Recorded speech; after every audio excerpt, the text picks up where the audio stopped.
if you're passionate about it and you throw all your energy into it and you turn out to be, successful at it, it's something that you can do. It's a wonderful thing to spend your time doing. It's a wonderful way to spend your life, and that's an important thing to think about. If I got hit by a bus tomorrow, am I happy doing what I'm doing? Yes, absolutely, completely. It's an important question to ask.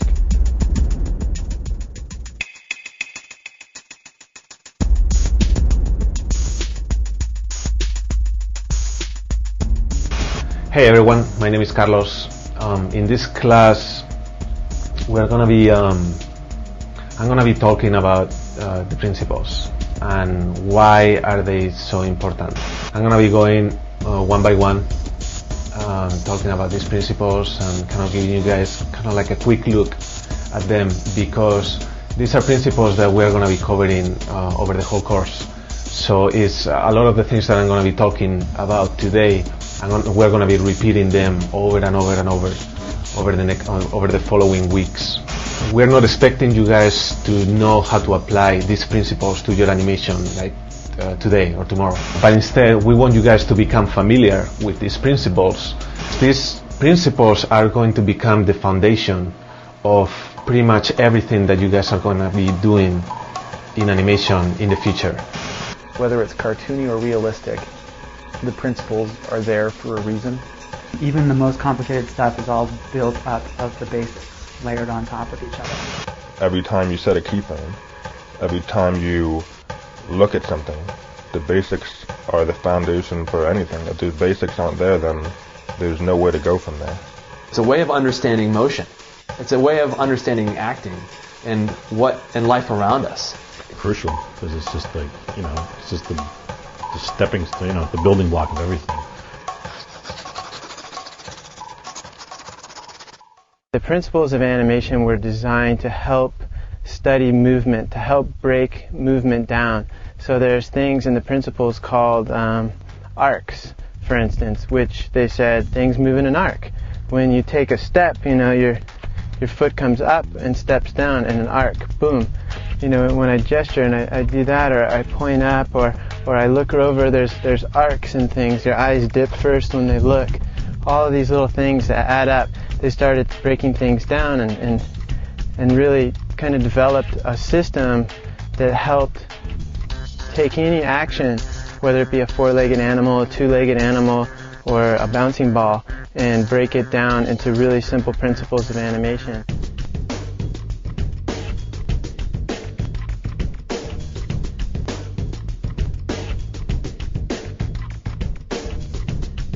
You need to start always from that foundation, and it's impossible to do animation without the basics. The basics in animation, for sure, the Disney illusion of life. That is the Bible for the animator.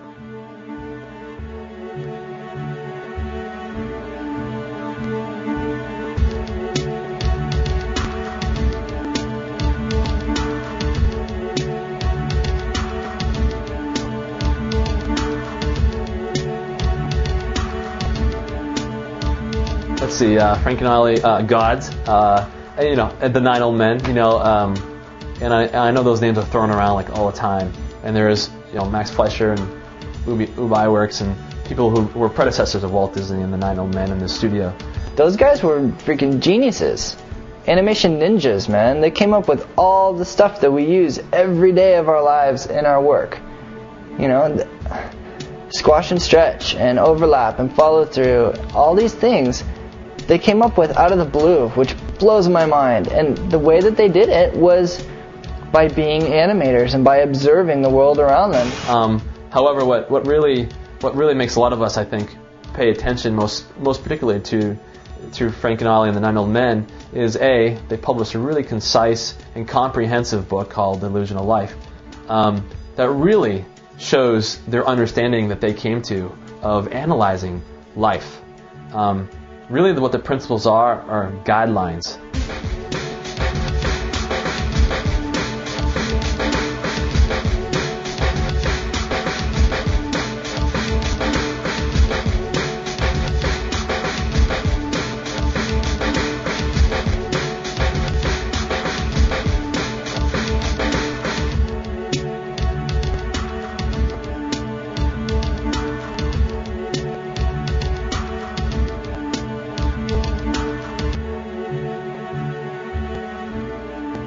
the basic principles, whether it be in drawn, computer, paper cutout, whatever you're doing, computer, they all apply. It's still trying to convince the audience that what you're looking at is real. It's breathing. It's a thinking thing. So the weight has to be believable. Your timing, your poses, the arcs, the follow through, all this stuff. The principles of animation have to come through. What I always harp on people is, especially starting out, that might start with a computer. It's so easy to get lost in having the computer do the stuff for you that it's a lazy man's tool. And I've seen some very good animators, traditional animators especially, because there's this huge crossover right now of these guys learning the computer, where I know that they're accomplished, brilliant animators, and they lose, when they go into the computer, their eye, because they're mesmerized by the big glowing box on their desk and things are moving. It's like, ooh, it's like being a kid again. It's moving. It's like, no, it's not animating. Yes, it's moving, but it's not alive. And that's coming through going back to your basics. That's why I think it's imperative and important for anybody learning animation to at least have experimented with, say, a stop motion puppet or drawn animation, because with those two mediums especially, you cannot have anything fill it in for you. You have to do it. It's not going to suddenly appear on film. The computer, it will though. It'll be bad. We've all seen it. Little spliny little robots and stuff like this. But it's like, so the basics are just imperative. That you got to have good timing, and that timing, that's I think that's the elusive one that we will, as animators, always be chasing, because you just you can't always get it perfect. I mean, you can at times, but I think if people strive for perfection in all these principles, and they say, I haven't done it, it's like, well, then quit, because you've achieved it. That's what the fun is, trying to nail all these principles and get it into your animation.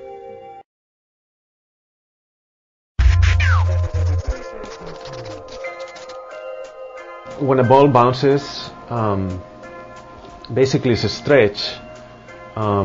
It squashes and then it keeps the volume, so it does something like, and when it bounces again, it goes into stretching again. Why is the principle of a squash and stretch so important? Because it's not only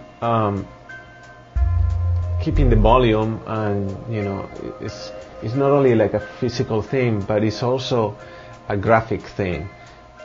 Graphic in the sense that we see a change happening in the animation. So for example, if you have a ball, squashing and stretching, that change of the shape is what is making things look more organic and more real.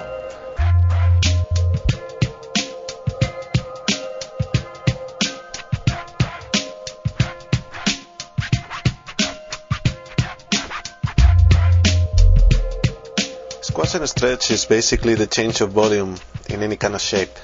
It shows graphically and visually its reaction against a force. The best example that shows this is the classic bouncing ball. But with time you're going to find out that squash and stretch can be pretty much applied to anything or everywhere. Also, the change of volume makes things feel more organic, more elastic than stiff, as well as creating a feeling of weight in your animation. The change of shape is one of the principles that brings actions, a feeling of life in characters or objects.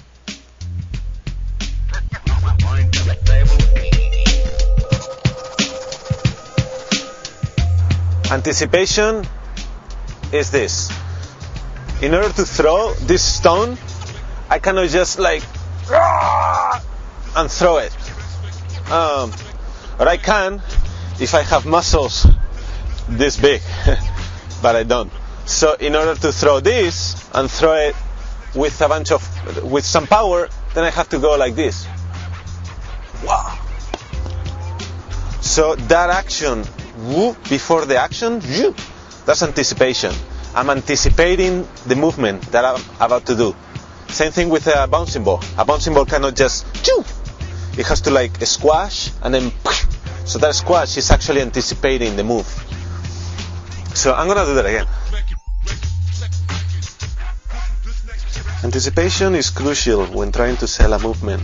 or an action, because you are telling the viewer what movement or action you are going to do. Without anticipation, the audience will have no idea what just happened.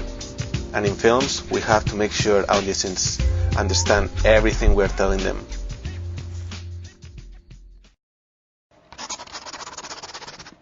Staging is basically the way you present your idea, either with the character, either with your character animation, or the composition and the cinematography of the actual shot itself. It can go different ways. I mean, staging, it can be something as how you position your characters around the screen, how you present a pose, and make it as clear as the audience can possibly watch it, or just something as where you place the camera in order for that idea you're trying to present to be as clear as you can. So staging, for me, the main point about staging is clarity. It's just presenting your idea as clear as it can be. Staging is all about presentation of the idea you are trying to show to the audience, and knowing how to direct the viewer's eye so that the audience knows exactly where to look at. The viewer should not be confused when they see something for the first time. We'll be breaking this down in different levels. First level, we'll be mostly covering staging your character on the screen. We'll start you out with simple, clear tips on how to present your character animation as clear and as graphic as you can. We will also talk a little bit about the language of film, as well as the use of cameras. This will be basic film fundamentals that will help your approach and composition in animating characters. Second, and in a more advanced level, we'll talk about staging your character through a series of shots and cuts in order to serve the story.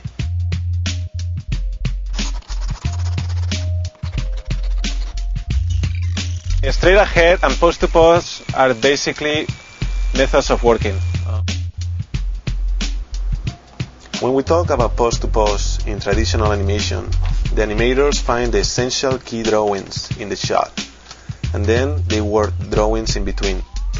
Computer graphics and computer animation is no different in this sense. You pose your 3D models in the different actions throughout the shot, and then, after you get your timing figured out, you go back and start filling the gaps. Straight ahead, in the other hand, means animating sequentially. You start out with the first drawing, then you animate the second drawing, and so on. Each method has its advantages and disadvantages, and you will find what works better for you or not. Some people like to use both, where they pose to pose some parts and straight ahead other parts of the body.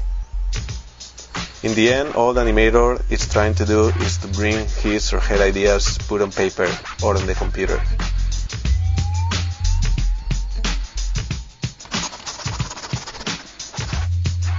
To me, overlap is basically overlapping actions. So, for example, if you have an arm, you have two main elements here, and you don't move those elements all at once. You basically start moving one, and then the other one follows. So basically, overlapping is overlapping different actions, so not everything happens at once. People or objects made out of different parts don't move from point A to point B all at once. So overlapping is basically breaking the movement of the different parts of the body when a person is doing an action, such as the spine, the head, the arms. If we stop and think about our own anatomy, we're going to notice that our locomotion and the way we move is actually influenced by the fact that we have bones and joints, and bones and joints do not move all together at the same time. So follow-through and overlapping action is a way to break down these movements to give it a more realistic or organic feel to the character, and especially to avoid stiffness. We'll teach all these things more in depth in our overlapping class taught by Bobby Beck, where he will divide the overlapping principle in different areas to understand it better.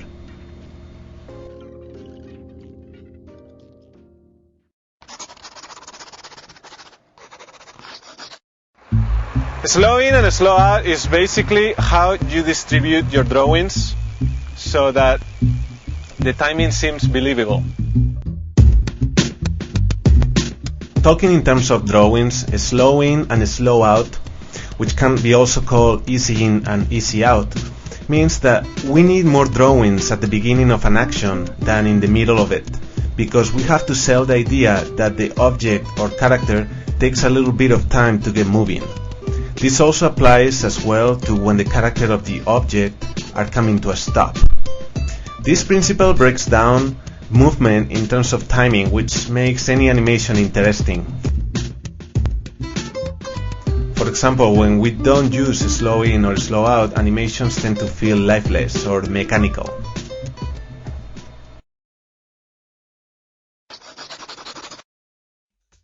When we talk about arcs, pretty much everything moves in arcs, in curves. It's one of those things in animation that adds, that makes things visually interesting. So instead of things moving in a straight line, sometimes an arc makes things a little more pleasant visually than just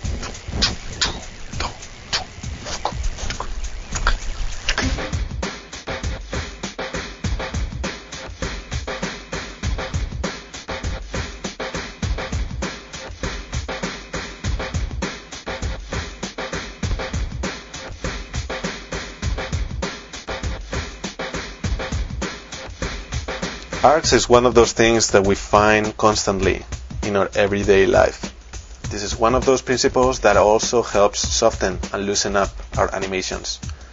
We'll start you out thinking of arcs in the most basic of ways, and we'll try to get you thinking about arcs pretty much in every single part of the character.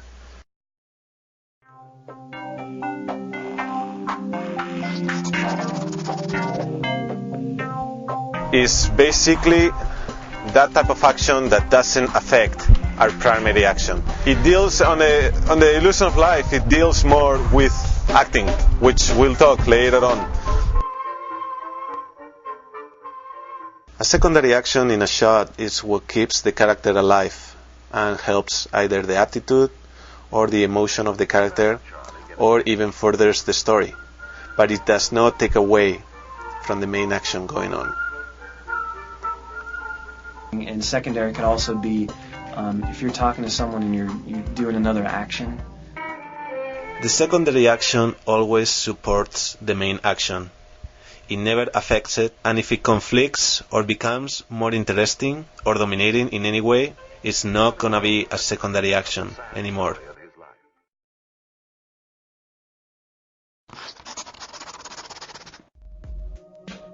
Timing for me is about the most important principle that I had to learn and that I'm still learning, and I will always be learning in the future. With timing, we are saying so many things combined. I would say both timing and posing are two of the most important principles. What is so powerful about timing is that you can, for example, in a character, you can know how a character feels just by the way the character is timed out. Let's say in an object, you can tell how heavy this object is or how light the object is just by the way the object is timed out. Timing is the number of drawings you have in your animations and how you space them out. It's really a fundamental principle that in many cases takes years to figure out. Without timing, you have no life. Timing is the one principle that will give life to something as simple as a bouncing ball. We will be breaking timing down in different areas because as you learn animation, you will realize that it's important to know how to time everything in your character, from the arms to the head to the legs.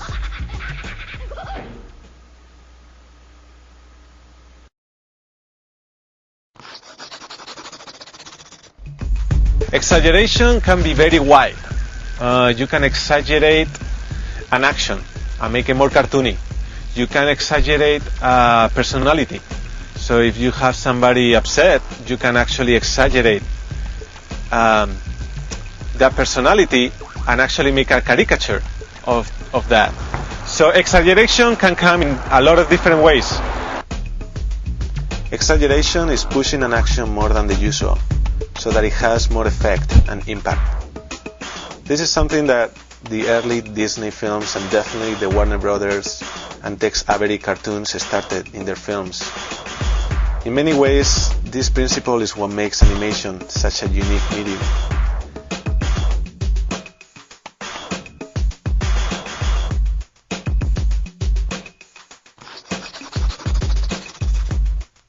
Solid drawing and solid posing. Solid drawing is the name of the original principle that started out in 2D. Equivalent in 3D would be solid posing and how you pose your character so that the pose is as simple, clear, and as readable as it can be. Solid drawing applies in computer animation to posing and how we pose our character so that it has the most strongest attitude and emotion that he or she could have. It's important to always think about the pose of the character because it's gonna say a lot about our characters.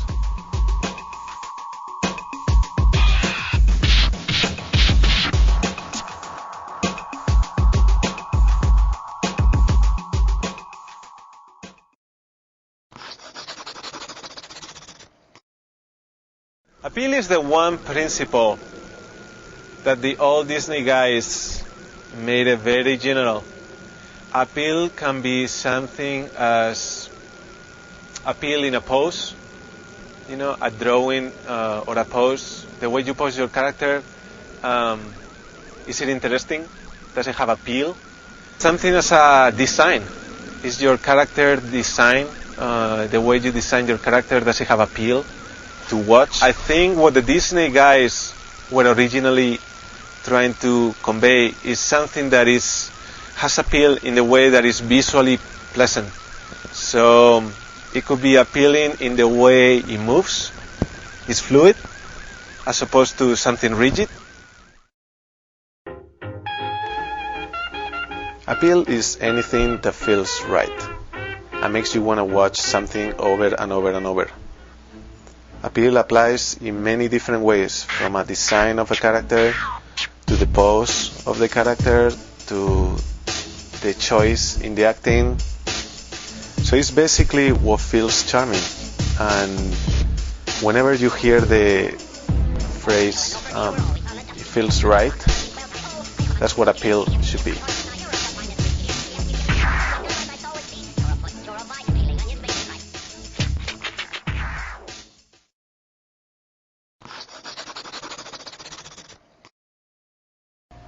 So I hope you guys have fun on this class.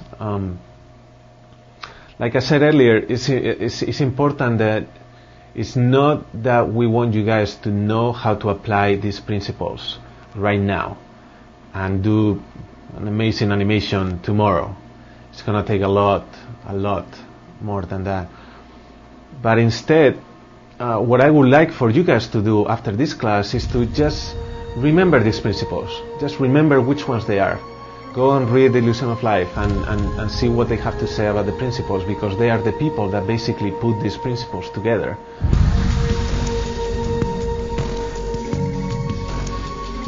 Nowadays, it's like 3D animation, it's like CG is like the huge thing, and I think there are a lot more animators out there because of it. But anyone out there who wants to learn, computer animation, or whether it's stop motion or some other independent form of animation, you always have to go back to the basic of understanding what good movement is, what's convincing weight, what's clear, what's good posing, timing, and phrasing, because that's eventually the vehicle that's going to carry, what you're doing, your work, and make it clear. And you've got The Illusion of Life by, Frank Thomas and Ollie Johnston, and things like the Bible. We're like crazy disciples of that book. We read it all the time. And I learned more from that book than I ever learned in school, to be honest. I would definitely check that out. Chapter 3. It's all about the principles, man. You gotta read Chapter 3. I think about the basics a lot when I do a shot. Just making sure, really, basically, mostly anticipation, just making sure I don't do anything without thinking about an anticipation to start it. A lazy animator will let the computer do all that do the in-betweening for you, but you really have to go in and fight for it to make it look good. The basics of animation are basic for a reason. That you need them in any form of animation. You need them in stop mo. You need them in traditional. You need them in computer. Every single piece of animation that you're going to touch will require all the basics of animation, plus some of the more advanced lessons you're going to learn. There's not one thing you're going to think about. If you're only thinking about one thing, then you better go find a different job, because boy oh boy, this animation, it's as much work as it is fun. With basics, you need it, man. Like, I know I'm trying to teach my brother animation a little bit too. He's not that into it, but he just wants to jump right forward too. So it's like I have to tell him to like go back and, you know, take it from step one.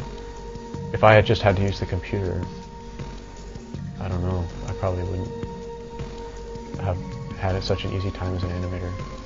I myself, you know, go back to the basics all the time, because, you know, I get so you know, bothered by details and then, you know, emotions and all the stuff, and then I tend to forget about the basics, and then at the end he always shows, and it's like, oh my god, I forgot, I can't believe I forgot this part, or the basic, one of the basics. And then, you know, if you keep reminding yourself those basics all the time, you know, you can get really good animation. You got to have a wall in order to put a painting on it. You know, you can't just hang a painting without a wall. I think that's very important, because once you learn the basics, it becomes instinct. You have to really know your basics before you can actually do true like character animation, you know, because for you to convey that, you have to know how to get there weight-wise, pose-wise, timing-wise. So character animation or any kind of animation, it's like you have to know your basics first. That's what you should do, and then you should just keep doing it, and doing it and doing it and doing it, and then say, okay, this is good enough, what other way can I do it? Is a common language of how we can speak to each other and know exactly what we're talking about, instead of us kind of going around the bush. Well, it's kind of like, you know, when I kind of go like this and it slows down. Do you know what I'm saying? You know, and the guy's like, well, yeah, it's isn't it coming to stop at that time or something? Like, no, not stop. It's just slowing down, and then it goes through it. You know, it's instead of like beating around the bush and spending all that waste time, you can talk about easing in and easing out, using terms like that, sort of creating a language, a glossary that immediately we can communicate to each other to get the work done in an efficient manner. They're a lifeblood of any shot. Why not just pay attention to all these amazing principles that have been nailed down and worked over and proven, you know, for the last like 70 years. You know, I should print the basic of animation myself in a big letters, you know, in front of me, you know, with a checkpoint each time I animate something. I should do that. And if they didn't figure out that the principles didn't work in the last 70 years, and all the hundreds of animators from the last 70 years have been using them, and they work, and they work, and they use them, and they work, they're going to work for you too. It's not like I have a list of the fundamental principles here, and I glance at them to make sure. They become ingrained in you. You know, it's like a tennis player. You don't, you know, when the ball's coming at you, you don't start going, okay, let's see. Coach says I'm supposed to step first with my left foot and bring the arrow here, you know, blah blah. Once you get it ingrained, then you know, it's more instinctual than anything, of course, at this point. It's like riding a bike. You got to learn how to ride the bike first before you decide you want to stand on the handlebars. You've ridden the bike so many times that you're like, I can do this with my eyes closed. Now what can I do with it that's different? You know, so you're like, I know, I'll flip on the bars, and you know, that's something new. But you're always still riding on top of the basic fact that I'm riding the bike. They're pretty hand in hand. So you can't really sell an acting scene without having any weight there, or if it's not properly timed. A lot of times what happens is, if you're working on an animation and there's something wrong with it, a lot of times you try to fix it by mucking around with the details, and you know, and it doesn't work. And if you step back and sometimes and kind of go back to the basics and just go, then you'll go way back to the beginning and see some fundamental, just fundamental thing in the basics that's just off, that was in your blocking pass.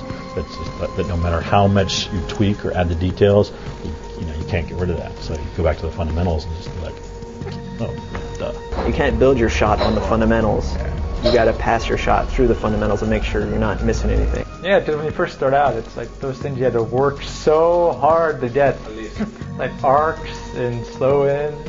I want to try to get to a point where I don't think about it. It's internalized. So I mean, basics. I even think drawn basics are like where you should really start. If you're going back to learn, I mean, bouncing ball on a computer is great, but I really think there's something to learn from, drawing those lines, those in betweens of like a ball bouncing. Even just getting the line, seeing it a slow out or a slow in, or a snap of a bounce or a squash and stretch. I think They play like two roles. Like I don't want to be too dependent on the basics, but at the same time I want to always keep learning how to improve upon the basics and make them that much better, to improve my work. When you get a huge shot, there's so many things you have to think about, but it always goes back to the basics anyway. Fundamentals, I think, always apply. If there's a rule in animation, that rule's pretty much, it's a rule for a reason, but there are cases where you're going to break that rule purposefully, but you have to know that you're breaking a rule.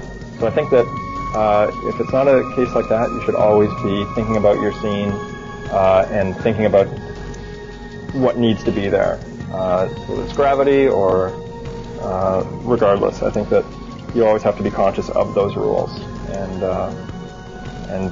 they apply. Put them on the shirt and the hanger for you. Okay. Actually, these shirts aren't my shirts. That's not yours? These aren't mine.